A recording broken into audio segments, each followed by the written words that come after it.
afternoon, everyone. My name is Kenneth Poon. I'm the team leader of a interdisciplinary team to tackle this research.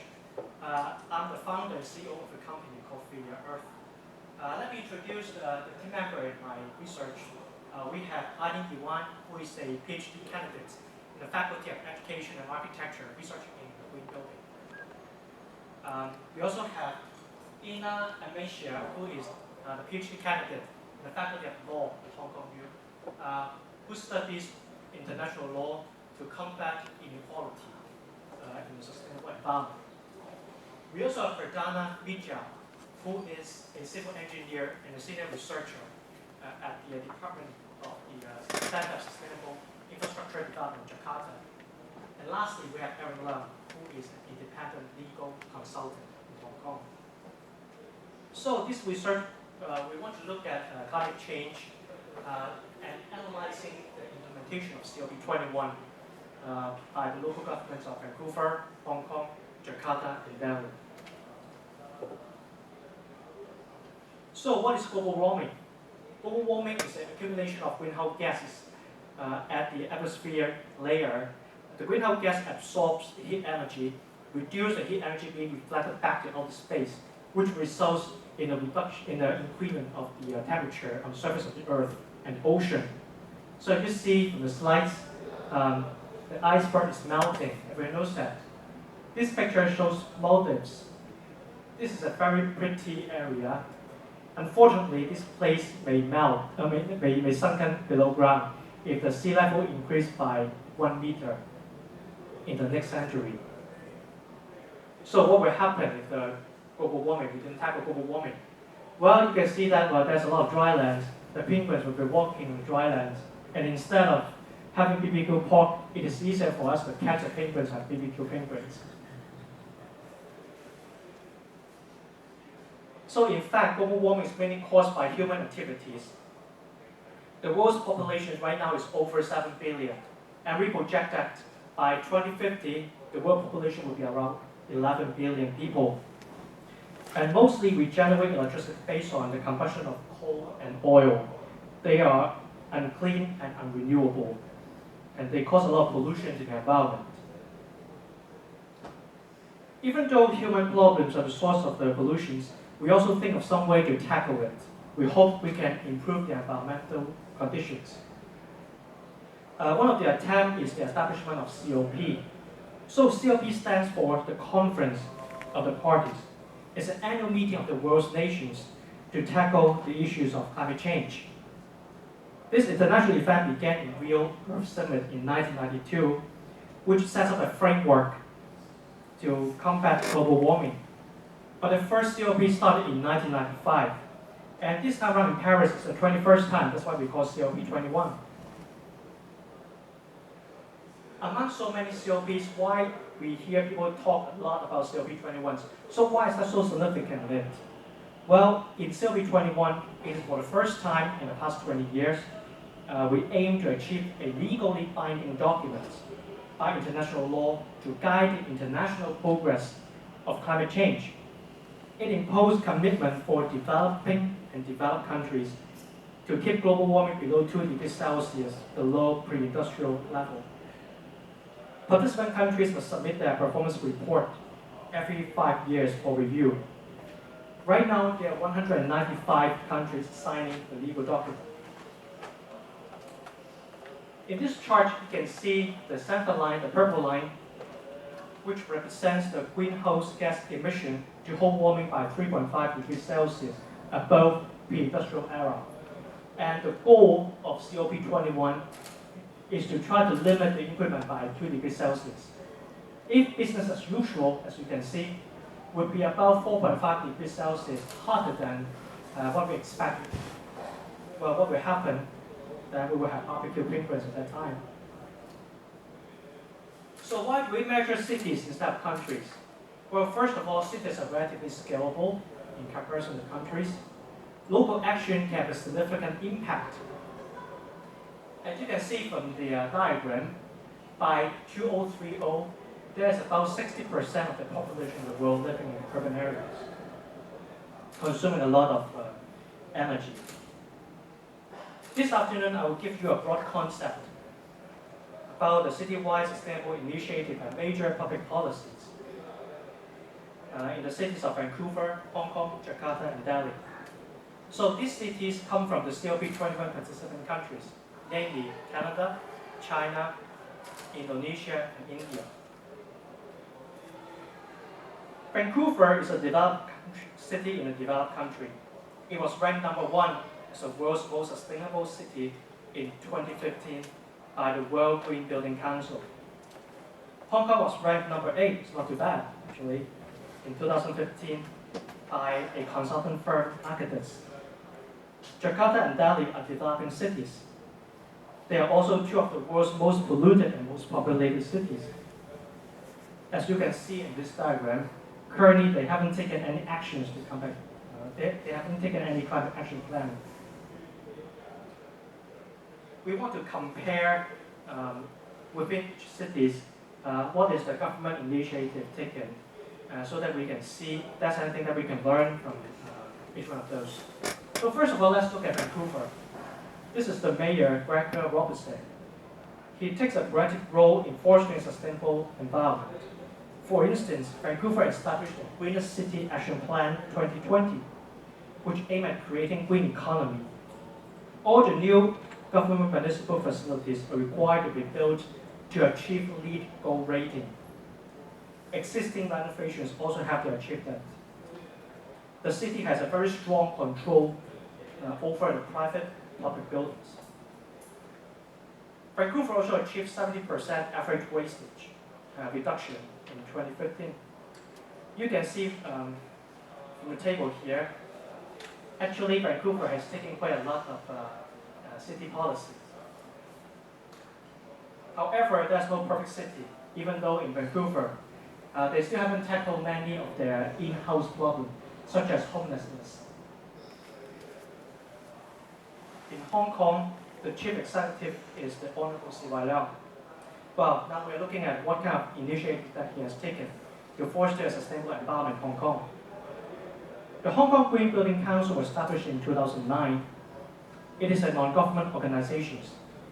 The Beam Society from the Hong Kong GBC established the Beam Plus assessment rating. Beam Plus is an assessment tool to evaluate the sustainable performance of all buildings. Similar to LEED, it also has rating in gold, silver, bronze, and even unclassified. Are you all aware that we are actually in Centennial Building? It got a LEED Platinum Award. The LEED is international, but Green Plus is just local. Hong Kong government also requires all public buildings to achieve gold rating for a new construction. There are also a few other policies set up by the Environmental Bureau. One of them is the Blueprint for Sustainable Use for Resource. Another one is the Energy Saving Plan. Both try to tackle wastage and how we can save energy. If we look at the table, we see that the city level policy presented, actually all of the cases we put a yes, because we see that Hong Kong has basically implemented quite a lot in terms of on the building level and the city level. However, there are also something that we think the government can take a closer look to reduce energy consumption. As you can see, every night around 8 o'clock there is a symphony of lights, but that consumes a lot of energy. When the government talk about asking individuals to save energy, I think they have to reflect on themselves if there's anything on a city-wide level that they can save energy. So this is the city of Jakarta. Jakarta is one of the most densely populated cities. There's a big difference in social inequality. The picture in the top left-hand corner, you see the highest tower in 1996. It's an iconic tower known as the Wisma 46. Down below, we see a squatter area along the river. So there's a very big social indifference. Traffic jams are a big problem in Jakarta. They have no MTR so far, so people have to travel by motorbikes or buses, creating a lot of pollution. But the good news is we know that the city of Jakarta has a groundbreaking opening for the MTR in the year 2013. So hopefully we see more people relying on public transportation in the near future. Delhi is one of the most polluted cities in the world. So what has the government do to combat global warming? Well, if you look at the table, you see that Delhi look at the buildings more instead of the city. The Indian Bureau of Energy Efficiency released the Energy Conservation Building Code in 2007. It's aimed to set up a performance standards for commercial buildings. There are two other non-governmental bodies known as the Indian Green Building Council and also the Center for Science and Environment. We also know that India has a new master plan known as the Vision 2021. It aims to make Delhi a global metropolis and a world-class city. They want to improve the quality of life and live in a sustainable environment. So we set the framework here today. Unfortunately, there is a lot of data, and for some other countries, there are even no data. So it is really hard to compare or to give you a comprehensive analysis. But so far, this is what we found as a conclusion. The COP-21 Paris Agreement is considered as a treaty by international law. However, only certain provisions are legally binding. We found that there are some places that doesn't have a transparency in terms of the data retrieval.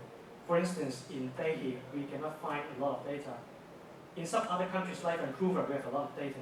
So we think that better data transparency is needed.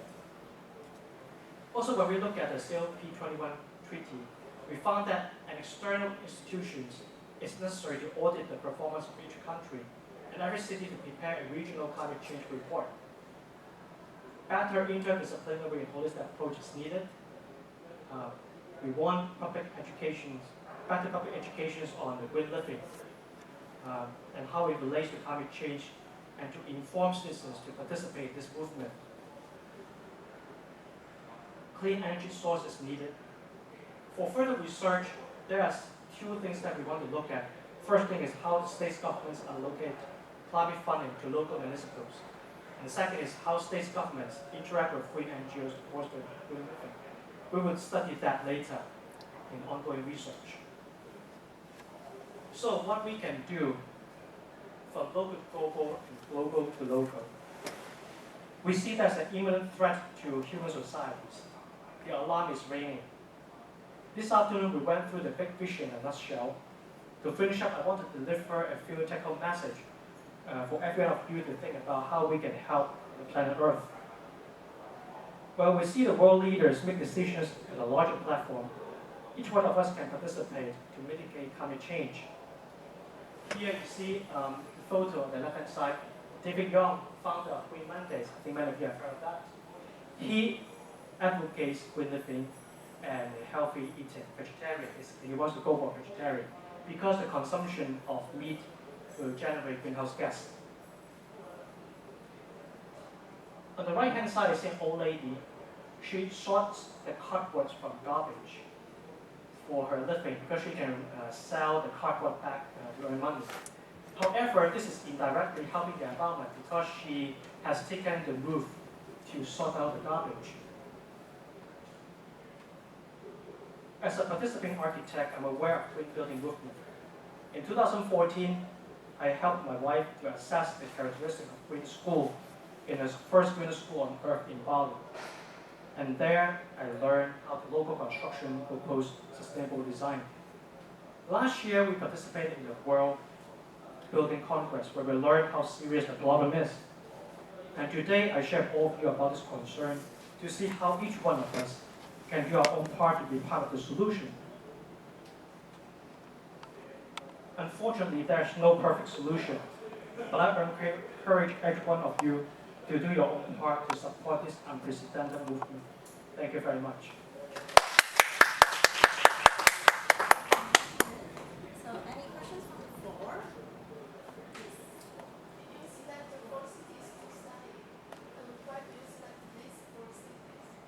Well, why do you select these four cities? Because Vancouver is considered as the greenest city on Earth in 2015.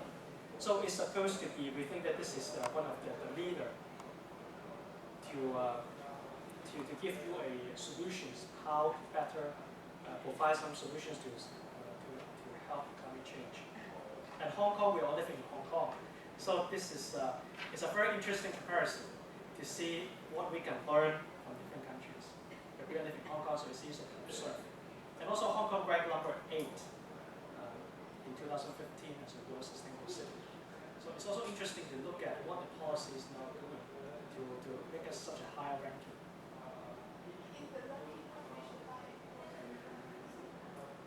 Well, the first Vancouver ranking is published by the World Green Building Council, but the ranking of Hong Kong is published by a consulting firm, Aggregate.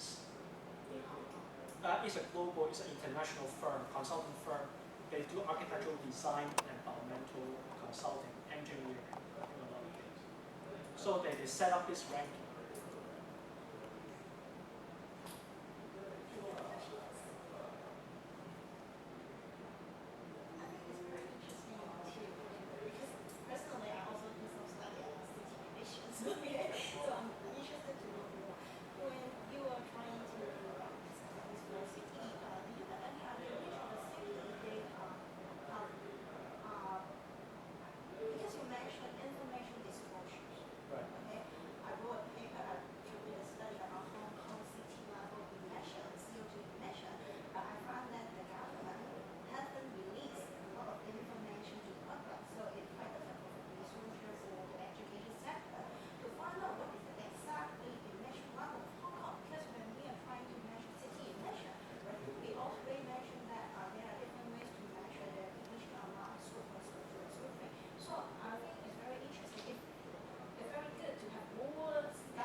Well, to be honest, because I'm a pricing architect, that's why I always have to touch on information from the buildings department.